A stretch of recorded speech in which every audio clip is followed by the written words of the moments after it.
best introduction ever.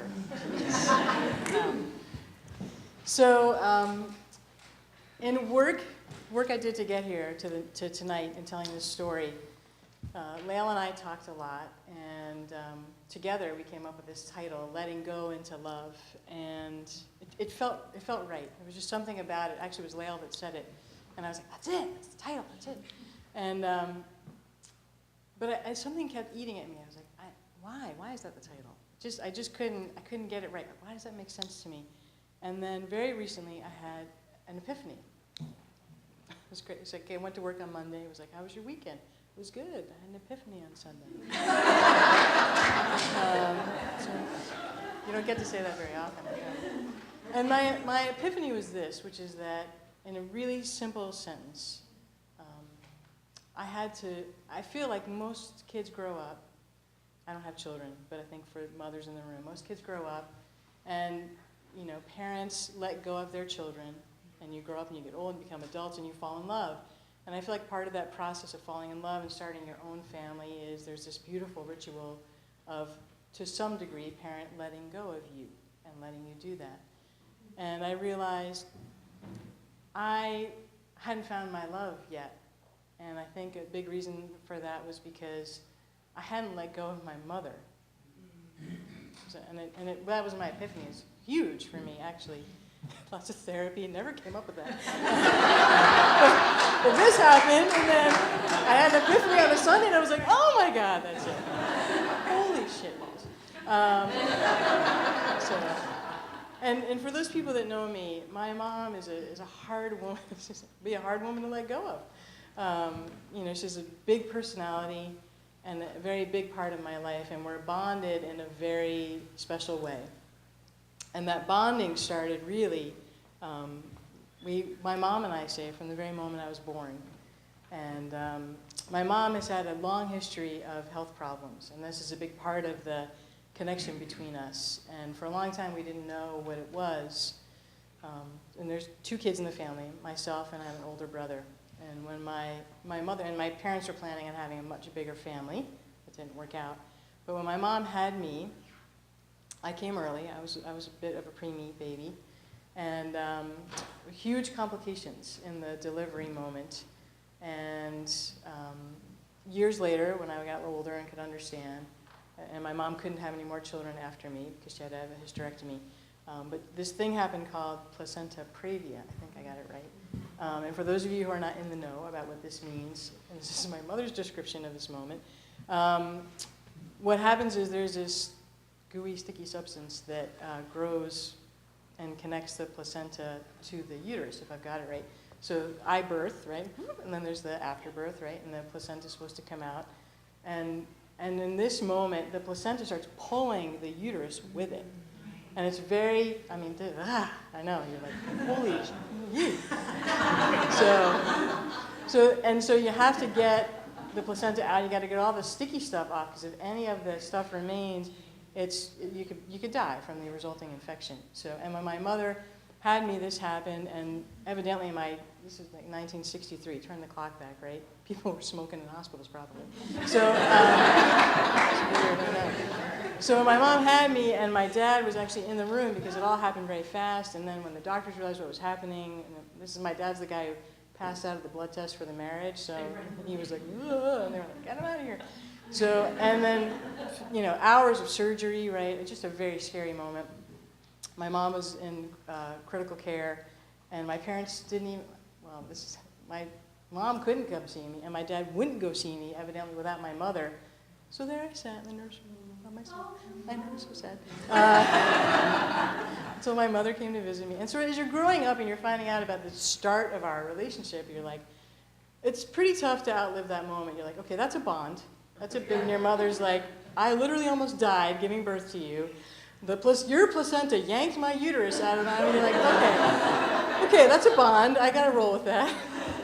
Special moment between us. But as we realized that my mom had a lot of health problems, and as it turned out, as I got older and understood, her biggest health problems came from the fact that she has multiple sclerosis.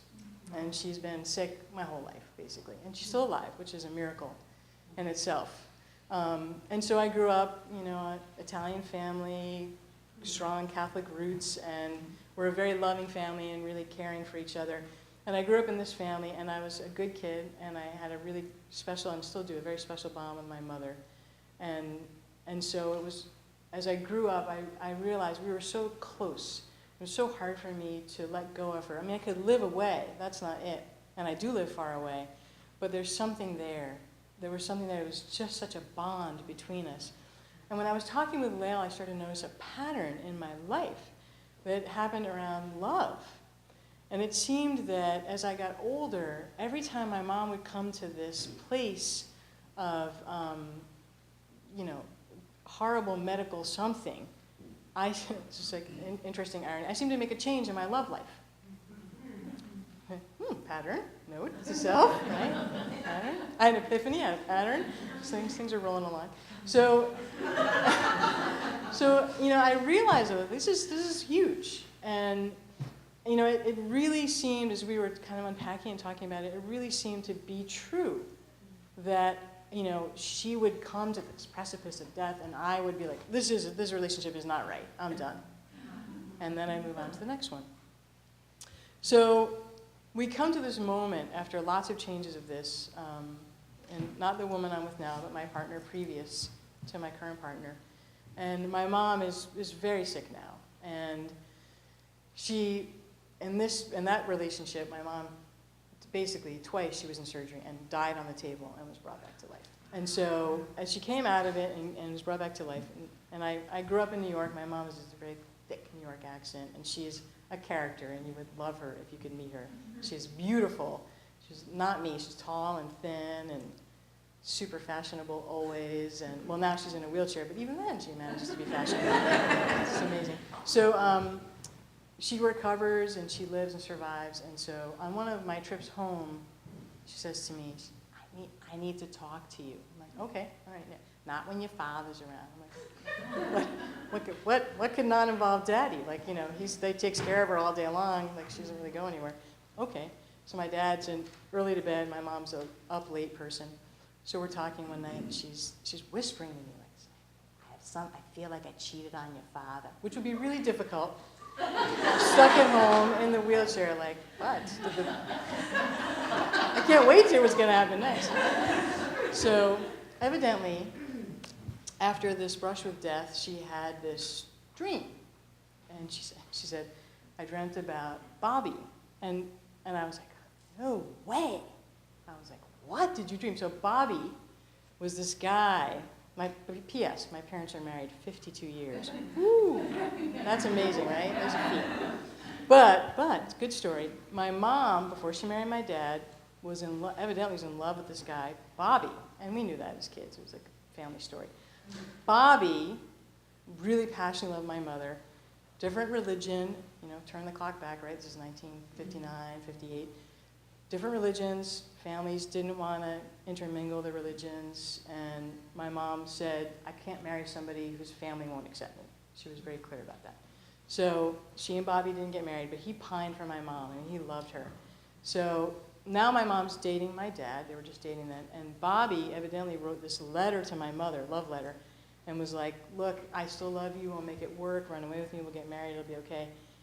If you answer the letter, we'll do this. And it's like a movie, right? And if you don't answer the letter, I'm going to renew my re-up in the service, get my bonus, buy the car of my dreams, and try to forget about you. So my mom never answered the letter. So of course, she married my dad and had my brother and I. Bobby, true to his word, empties his bank account, re-ups in the service, is driving his new convertible around the base and flips the car, dies. So my mom and dad, went to, Bobby was also kind of a friend of my dad's, and went to the funeral. So all these years, we knew that she dated somebody else, and your kids, you tease your parents about that sort of thing, but I don't think I realized the gravity of their relationship. And so now she fast forward, she's almost died, and she tells me, I had a dream about Bobby. I'm like, what was the dream about? She's like, we were on a date. You were on a date with Bobby? Yes. Where did you go? We went to Traveler's Rest. I was like, we went to Traveler's Rest? That was like a restaurant we used to go to. I'm like, Daddy took us there. I know. I go, it's so romantic with the lit garden in the back. That's where we were. I was like, oh my God. I mean, I was like, and I told him not to touch me. Did he touch you? Well, I stumbled on the stairwell, that big stairwell. They go, yes. And he grabbed me, and I was like, don't touch me. So the story keeps growing. It was like every time I go home, she keeps telling me how she's dreaming about Bobby. And it's getting very real and very intricate. And, Bobby's so gone for so long.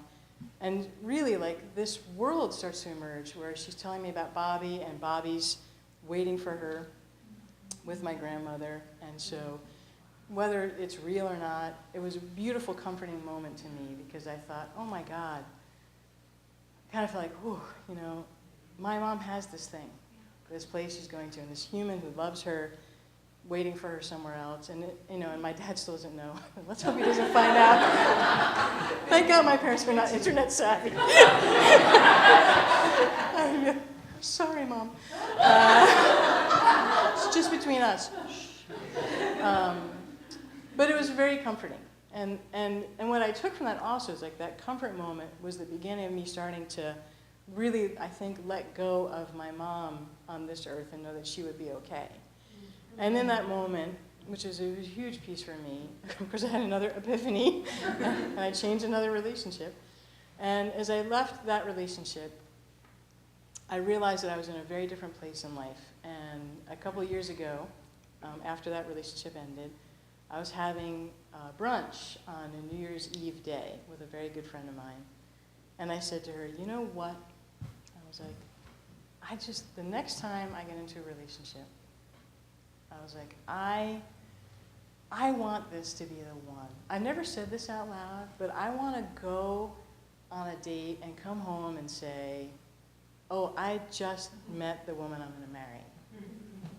I'm like, and I was like, I deserve that. I want that to happen. And I was like, does that seem crazy? And she's like, no. I think that sounds great. So lo and behold, and truly lo and behold, a couple of months later, I reconnected with somebody who has been in and out of my life for a long time. She's here tonight. And I thought, her name is Lisa.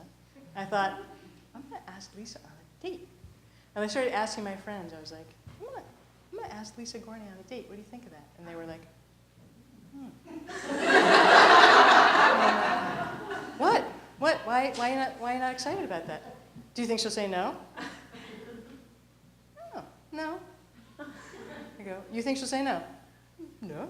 I'm like, you think she's out of my league? You think she's out of my league? Oh, and okay, now I'm pissed. Now I'm really going to ask her on a date. So, heard that from a couple people. I was like, oh, you so think she is out of my league. This is not cool.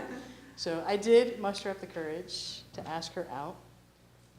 And she said yes. And we went out on a lovely first date. And because we had known each other for so long, but not romantically, things moved very quickly. And sorry, honey, I'm going to divulge something very personal. On our second night together, we're together and we're talking, and I really was it just came out of me. I was like, I love you. It just came out of me. And then I tried to act like I didn't say it. I don't even know how I tried to back it, and she was so gracious, and she was kind of acted like she didn't hear it. And then I was like, I'm such an idiot. The stereotype's true. I did bring a U-Haul to the second date.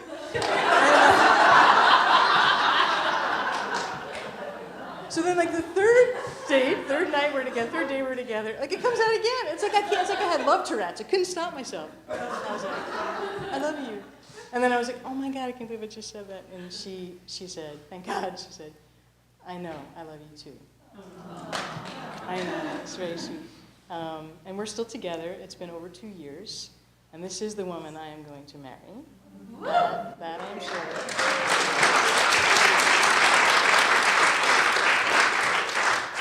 And I think going back to, the beginning, and I was saying, I had that epiphany about, letting go of my mom and letting go and falling in love. There has been a beautiful synergy in that for me. And it was a great realization that could happen. And that I know my mom is going to be okay. And that I know I'm going to be okay. And I know she's going to her love, and I know that I have my love. And so I feel very blessed, and I appreciate you listening to my story.